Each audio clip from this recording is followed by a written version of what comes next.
राजभवन मार्च। जिस तरह छत्तीसगढ़ चलिए आपको ले चलते हैं, जहां पर रायपुर में कांग्रेस का हल्ला बोल हो रहा है, केंद्र सरकार के खिलाफ प्रदर्शन हो रहा है, राजभवन घेरने निकले हैं कांग्रेस नेता और कार्यकर्ता। मोदी सरकार की नीतियों के खिलाफ ये प्रदर्शन है। मुख्यमंत्री भूपेश बघेल भी इसमें शामिल हुए हैं। कांग्रेस प्रदेश प्रभारी कुमारी शैलजा भी मौजूद हैं। सभी मंत्री और विधायक राजभवन मार्च में शामिल हो गए हैं। तो मुख्यमंत्री भूपेश बघेल भी इसमें शामिल हो गए हैं। कांग्रेस की प्रदेश प्रभारी कुमारी शैलजा जिस तरह से पहुंच चुकी है राजभवन का घेराव करने के लिए, पूरी तरह से अब कूच करने की तैयारी। और ये दावा भी किया जा रहा है कि यहाँ पे लाखों कार्यकर्ता जो है वो अलग अलग जगहों से बुलाए गए हैं पूरे प्रदेश स्तर पर, और पूरी तरह से हल्ला बोल जो है वो केंद्र की नीतियों के खिलाफ प्रदर्शन करने की तैयारी है। ज्यादा जानकारी के लिए हम बात करेंगे विशेष संवाददाता गौरव शर्मा हमारे साथ जुड़ गए हैं। लगातार ग्राउंड जीरो पर आप बने हैं गौरव, और पल पल की अपडेट हम आपसे ले भी रहे हैं। अभी क्या कुछ तस्वीरें सामने आ रही है, क्योंकि लगातार हम देख रहे हैं कि कांग्रेस मुखर है, चाहे महंगाई का मुद्दा और एक बार फिर से केंद्र की नीतियों के खिलाफ प्रदर्शन है। मुख्यमंत्री भी वहां पर पहुंच चुके हैं। क्या तस्वीरें, क्या अपडेट? कांग्रेस और देश भर में प्रदर्शन कर रही तस्वीर जो है, और राजधानी रायपुर के अम्बेडकर चौक की जहां बड़ी संख्या में कांग्रेस के कार्यकर्ता मौजूद है। मुख्यमंत्री भूपेश बघेल कुछ ही वक्त पहले यहां पर पहुंचे। सीधी तस्वीर दिखा रहे हैं जहां मुख्यमंत्री भूपेश बघेल प्रदेश प्रभारी कुमारी शैलजा से संवाद करते नजर आ रहे हैं। साथ ही साथ वरिष्ठ मंत्री सीधे इस वक्त मंच को संबोधित कर रहे हैं। संबोधन की कड़ी के बाद में यहाँ से कांग्रेस के जो नेता है वो प्रतिनिधिमंडल के रूप में राजभवन की ओर कूच करेंगे। उसके बाद प्रतिनिधिमंडल जो है अंदर जाकर राज्यपाल को ज्ञापन सौंपेगा, और कहीं न कहीं केंद्र सरकार की जो मांग है वो की जाएगी राज्यपाल से, राष्ट्रपति के नाम ज्ञापन सौंपा जाएगा। और सीधी तस्वीरें जो आप देख पा रहे हैं, यहाँ पर बड़ी संख्या में कार्यकर्ता है वो पूरे प्रदेश से पहुंचे हुए हैं। लगातार जो कांग्रेस के कार्यकर्ताओं के यहाँ पहुंचने का क्रम है वो अब भी जारी है, और जो कांग्रेस के नेता है वो केंद्र सरकार के लगातार केंद्र की नीतियों को कोस रहे हैं। और कुल मिलाकर कांग्रेस एक तरह से शक्ति प्रदर्शन भी कर रही है। जिस तरह से स्थितियां बनी हुई है, तो कांग्रेस के जो नेता हैं वो लगातार बरस रहे हैं। हमारे साथ कुछ कांग्रेस के नेता भी मौजूद है। आप लोग जो प्रदर्शन कर रहे हैं, कितना असर होगा इसका? श्री कुमार मेनन जी इस वक्त हमारे साथ जुड़ रहे, सीधा उनसे जानते हैं। देखिए, निश्चित रूप से असर होगा। पूरे देश के अंदर हर जिले में जो जिला मुख्यालय वहाँ पर ये प्रदर्शन हो रहा है, और ये प्रदर्शन का कारण भी यही है कि पूरा देश जान जाए कि किस प्रकार से अडानी और अंबानी मिलकर देश को चला रहे हैं, और गलत नीतियों से किस प्रकार से देश के अंदर में अराजकता फैला रहे हैं। चाहे वो मीडिया के अंदर का मामला हो, चाहे उद्योगों का मामला हो, हर मामले में अडानी और अंबानी का प्रभाव सही से दिखता है। कहीं ना कहीं अडानी और अंबानी पर भी निशाना साध रहे हैं, और लगातार देखा जा सकता है मंच से लेकर मंच के नीचे तक के जो प्रदर्शन है वो जो लगातार लोगों की मौजूदगी बनी हुई है। बिल्कुल, लाखों और सैकड़ों की कार्यकर्ता जो वो यहाँ पर मौजूद है। गौरव, ये भी समझना आपसे चाहेंगे, इसके पहले भी लगातार प्रदर्शन जो है वो अडानी मामले में किया जा चुका है। इसके पहले अगर हम देखें तो SBI का घेराव किया, LIC ऑफिस के बाहर घेराव किया, राज्यसभा लोकसभा में केंद्र तक बात पहुंचाने की कोशिश की गई। क्या सफल रहा इस बार, क्या मैसेज? मुख्यमंत्री भूपेश बघेल सभा को संबोधित कर रहे हैं, सीधे उनकी बात सुनवाते हैं। जहांगीर जी दोनों भी कुछ नहीं दिख रहा था। आदरणीय चुन्नी भाई, आदरणीय देवांगन जी, छायाबान, मंच में उपस्थित सभी साथीगण, उपस्थित हमारे कांग्रेस के सभी पदाधिकारी, कार्यकर्ता और पत्रकार साथियों, जिसमें 2 को लेकर पूरे देश में उबाल है। आप सब जानते हैं अडानी जी 609 नंबर में थे। लोकसभा में आदरणीय राहुल जी ने भाषण दिया था, याद होगा आपको।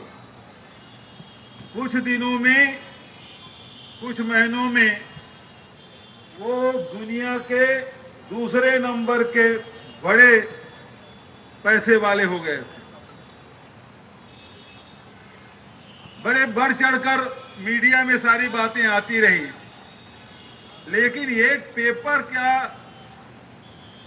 प्रकाशित हुआ, वो हिडनबर्ग, उसके पहले तक हम लोग नहीं जानते थे। महाराज जानते रहेंगे, हम लोग तो नहीं जानते थे हिडनबर्ग क्या है। लेकिन जैसे वो पेपर निकला, जितना शेयर मार्केट है वो धड़ाम धड़ाम धड़ाम धड़ाम गिरते जा रहा था। 2 बार बंद करना पड़ा, दूसरे दिन खुला फिर बंद करना पड़ा। वो 20,000 करोड़ के क्या एपीओ लाए थे, उसको वापस लेना पड़ा। उस पेपर में ऐसा क्या था कि पूरे दुनिया में जो दूसरे नंबर का बड़ा पैसे वाला था, वो गिरते गिरते फिर 6वें नंबर में, 9वें नंबर में, 12वें नंबर में, 20वें नंबर में, 29वें नंबर में, कोई कितना नंबर में है कोई पूछता भी नहीं। ऐसा क्या वो पेपर में कि उसके प्रकाशित होते ही जैसे ताश का जो महल बनाते ना ताश का, और नीचे के एक पत्ता खींच लो तो पूरा महल धड़धड़ा के गिर जाता है, वैसी स्थिति इसकी रही है। इसका मतलब यही है कि आप दुनिया भर में सारी गड़बड़ियां किए और गड़बड़ी करके आप पैसा अर्जित किए, दुनिया को सब बात दिखाते रहे, शेयर धारकों के साथ धोखाधड़ी करते रहे, सरकार के साथ भी। बात यह है कि और गड़बड़ी करके आप पैसा अर्जित किए, दुनिया को सब बात दिखाते रहे, शेयर धारकों के साथ धोखाधड़ी करते रहे, सरकार के साथ भी। बात यह है कि किसी का पैसा ले लिया, हमको क्या करना, ऐसा कह सकते हैं। लेकिन बात जब आपके LIC के हो, आपके बैंकों का हो, जिसमें आपका पैसा लगा हो, जिसमें सरकारी कर्मचारी का पैसा लगा हो, जिसमें आम जनता अपने पैसा लगाया हो, उसमें जब हजारों करोड़ रुपया उसमें दे रहे हैं। जो जहाज डूबने वाला है उससे तो भाई सबसे पहले चूहा भागता है, फिर इंसान धीरे धीरे निकलते हैं, लेकिन इसमें कूदने वाले, उसमें और डालने वाले कौन है? सवाल इस बात का है। तो इसी बात को लेकर देश जानना चाहता है कि राहुल जी के और खड़गे साहब के दोनों के भाषण को क्यों विलोपित किया गया और इसकी जांच क्यों नहीं होती। यहां तो स्थिति ये है कि हमारे विनोद तिवारी कहां है, गाड़ी वाला? हाँ, वो किराए के मकान में रहने वाले के यहाँ ईडी छापा मार लेता है। किराए के मकान में रहता है, उसके घर में ईडी चले जाएंगे, गिरीश देवांगर के घर चले जाएंगे, लेकिन जहां हजारों को लाखों करोड़ रुपया जहां डूब गया, वहां सरकारी एजेंसी नहीं जाएगी। चले जाएंगे, क्यों नहीं? गिरीश देवांगर के घर चले जाएंगे, लेकिन जहां हजारों को लाखों करोड़ रुपया जहां डूब गया, वहां सरकारी एजेंसी नहीं जाएगी। क्यों नहीं जा रही है? और यही बात तो राहुल जी कह रहे हैं, वैसी कार्रवाई वो लोग करते हैं। तो आज आवश्यकता इस बात का है, देश का पैसा डूबा है, बैंकों का पैसा डूबा है, LIC का पैसा फंसा हुआ है, तो क्यों इसकी जांच नहीं होनी चाहिए? और इसी बात को लेकर आज ये धरना प्रदर्शन किया गया है। मैं इन्हीं शब्दों के साथ, चूंकि समय हो चुका है, राज्यपाल को जो समय दिए थे अब वो भी समय निकलते जा रहा है, विधानसभा सत्र भी चल रहा है, और इसलिए मैं आप सब बड़ी संख्या में भरी दोपहरी में एकत्रित हुए, आप सबको हृदय से धन्यवाद देते हुए अपनी वाणी को विराम देता हूं। धन्यवाद। जय हिंद, जय छत्तीसगढ़।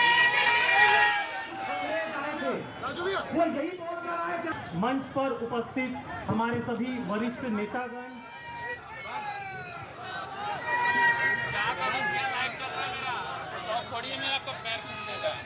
मैं बहुत ही सम्मान के साथ हमारी राष्ट्रीय महामंत्री और हमारे प्रदेश की प्रभारी आदरणीय शैलजा दीदी से निवेदन करूंगा कि हम लोगों को मार्गदर्शन दें, अपना उद्बोधन दें, आशीर्वाद प्रदान करें। आदरणीय शैलजा दीदी।